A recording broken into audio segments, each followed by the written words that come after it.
digital clock, outside temperature display, distance to empty, average fuel consumption, average speed calculation, multi trip meter, இந்த மாதிரி ஏகப்பட்ட information சிம்பிளா display ஆகுற மாதிரி கொடுத்துருக்காங்க.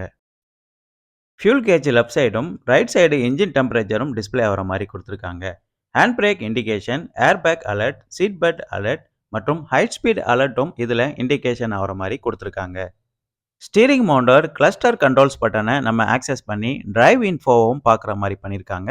இதில் டிரைவிங் இன்ஃபர்மேஷன், கிளஸ்டரோட செட்டிங், வெஹிக்கிளோட இன்ஃபர்மேஷன் மற்றும் டிஸ்பிளே லேஅவுட்டும் நம்ம இதிலே சேஞ்ச் பண்ண முடியும். இன்டகிரேட்டட் நேவிகேஷனும் இதில் அவைலபிளாக இருக்குது. ஸ்டீரிங்கோட மோட்ஸும் நம்ம இதை யூஸ் பண்ணி சேஞ்ச் பண்ணிக்க முடியும். கிளஸ்டரோட லேஅவுட்டும் நமக்கு ஏற்ற மாதிரி சேஞ்ச் பண்ணிக்க முடியும். கன்சியூமரோட ஃப்ளெக்சிபிலிட்டிக்கு ஏற்ற மாதிரி தான் இந்த கிளஸ்டரோட டிசைன் மற்றும் ஃபீச்சர்ஸ் இருக்குது. ஃபியூல் இன்ஃபோவில் ஆக்சஸ் பண்ணி பார்த்தோம்னா ஃபியூலோட இன்ஃபர்மேஷன் எல்லாம்